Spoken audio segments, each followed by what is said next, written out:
Sa gabing ito, inihahandog ng lahadlipi ang alamat ni Lumawig.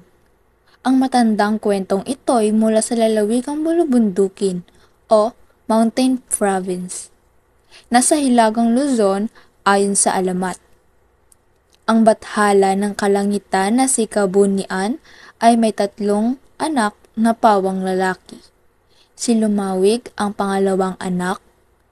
Mababait at pasisipag ang magkakapatid, kaya masaya at matiwasay ang kanilang pamumuhay.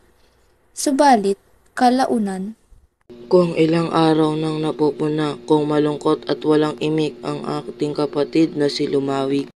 At wala na siyang ginawa, kundi ang manunghan sa daigdig ng mga tagalupa. Pati tuloy ang kanyang gawain sa bukid ay napabayaan na niya. May suliranin marahil si Lumawig. Ang mabuti, pag uwi natin ay kausapin natin si Amang Kabunian. Tiyak, matutulungan ni Ama si Lumawig. Ito ang tunog ng gamit mong bareta. Kuskus magsa! Kuskus magsa! Kuskus magsa! Kuskus magsa! Hindi sulit, hirap kasing magtanggal ng... Magsa! Ito naman ang tunog ng Champion Blue Bar. Kuskus! Champion Blue Bar. Puting walang bakas ng mantsa. Sulit dahil 1850 SRP na lang. Puting walang bakas ng mantsa is based on a test using chocolate stain on polyester. Magandang gabi sa inyong lahat. Nandito sa inyong harapan si DJ Hana na maganda na, sexy pa.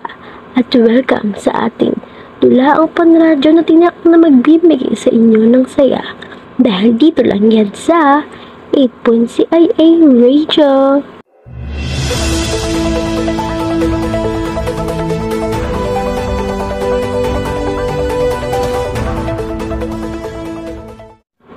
Time check, 9:35 PM at inihahandog namin sa inyo ang munting dula ang serye na ang alamat ni Lumawig. Huwag alis dahil ako nagbabalik. Di tulad ng ex mo kailan may di na bumalik. Muli, ako si DJ Hana at tayo'y makinig na. Ipinatawag daw po ninyo ako, Amang Kabunian. Gayon nga, Lumawig. Sinabi sa akin ng iyong mga kapatid na nito raw mga huling araw, tila ikaw ay may ligalig. Di umano, madalas ang pagmamasid mo sa daigdig ng mga tagalupa, kaya maging ang iyong gawain sa bukid ay iyong napapabayaan. Totoo ba yun, Lumawig? Bakit, Lumawig? Nais ko pong mag-asawa ng isang tagalupa, Ama. Nais ko pong doon na rin sa lupa manirahan. Papayagan ba ninyo ako, Ama? Kung doon ka liligaya, Lumawig, kung gayon, bumaba ka sa lupa, makabubuti ring dalhin mo ang lahat ng iyong ari-arian upang may ipamana ka sa iyong mga magiging anak. Hayo na, anak. Salamat po, Amang Kabunian. Maraming salamat po. sa pahintulot at pagpapala ng kanyang bathalang amang si Kabunian, si Lumawig ay bumaba sa lupa sa pamamagitan ng bundok Kalawitan. Mula sa bundok na iyon ay kung saan naglakbay si Lumawig. Marami siyang narating na lugar, ngunit wala kahit isa na nakakaakit sa kanya upang doon na manirahan. Hanggang makarating si Lumawig sa Bontok. Nagustuhan niya ang lugar. Habang nagpapahinga siya sa tabi ng bundok ay nakita niya sa di kalayuang bukid ang dalawang babae, magkapatid na namimitas ng sitaw. Kapwa sila maganda at sino man sa kanila ay hahangarin ko maging kabiyak ng dibdib. Alam ko na, mabuti daanin ko sila sa pagsubok. Pasisikatin ko ng husto ang araw at titignan ko kung sino sa kanila ang lalo tigit na masipag. Fukan, hindi mo ba napansin? Biglang tumindi ang sikat ng araw. Parang dinarangan na apoy ang aking balat. Oo nga. Ngunit hindi naman ganyan kanina. Akala ko nga'y uulan dahil makulimlim ang langit. Talagang kahit ang panahon. Ang init-init talaga. Fukan, hindi na ako makakatagal pa. Sisilong muna ako. Nagdidilim sa init ng araw ang aking paningin. Sige, doon ka muna sa ilalim ng puno. Pupunuin ko lang ng sito ito ang aking buslo at tayo uuwi na. Lalapitan ko iyong naiwan. Siyang ibig ko mapangasawa. Ako si Lumawig. Ikaw, ano ang pangalan mo? Ang pangalan ko'y Fukan. Bigyan mo ako ng isang sitaw. Heto. Ngunit anong gagawin mo sa iisa lamang? Kung gusto mo, bibigyan pa kita.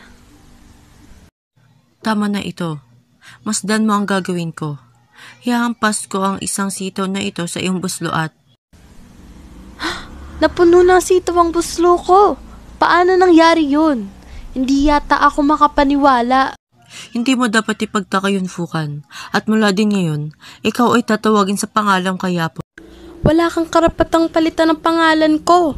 May karapatan ako. Dahil ikaw ang aking magiging kabiyak ng dibdib. Ako? Sino ang iyong ama, Kayapon? Si Batanga.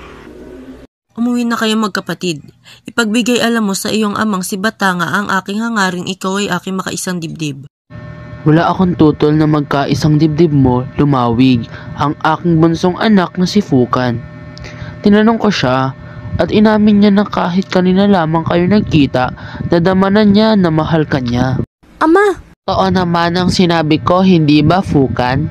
Kaya naman, Lumawig, nakita mong nakababa ang aming hagdan sa pagdating mo. Tanda na ikaw ay tinatanggap namin hindi lamang sa aming bahay, kundi sa aming kalooban. Isa pa, tunay na gumaan din ang aking loob sa iyo nang pag-akyat mo'y humingi ka ng tubig sa amin. Yan ay isang tanda ng magandang asal. Ngayon pa man ay ituring mo ako bilang iyong ama at ikaw naman ay tuturing ko na ring isang anak. Marami pong salamat, Amang Batanga. Hayaan ninyong gantihan ko ang iyong kabutiang loob. Samahan ninyo ako sa inyong kulungan ng baboy at manok. Bakit? Lumawig? Malalaman din ninyo, Amang Batanga.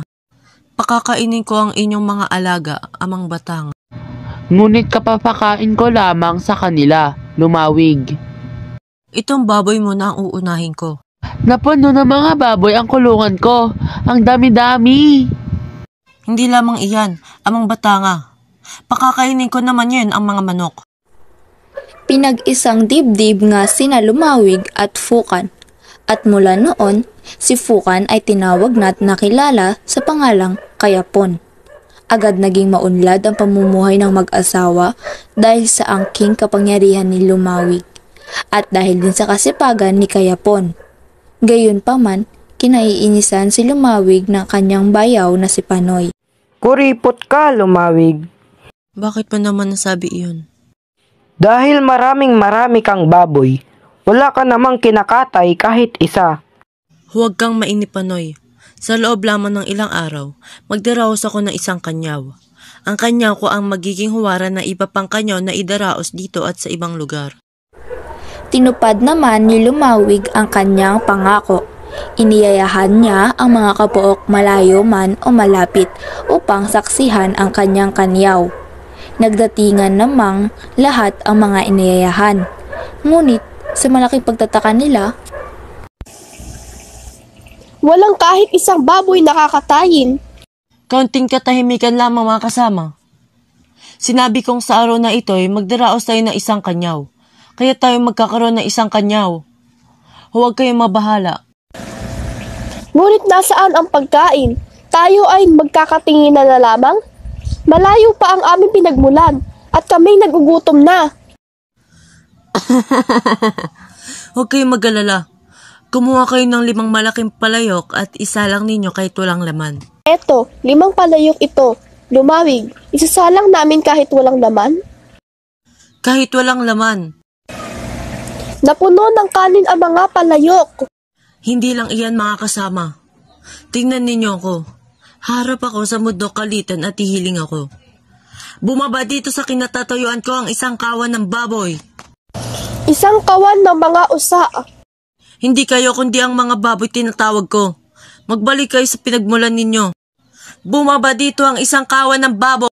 Ang daming baboy. Ngayon, bawat isa sa inyo ay maghuli ng isa. Mga kasama, katayin na natin ang mga baboy. Iluto natin ng iba at ang matiray paghati-hatian ninyo at iwi sa bahay. Inuulit ko, hating-hati. Ayoko kahit isa'y tatanggap ng labis o kaya'y kulang. Pantay-pantay tayong lahat dito.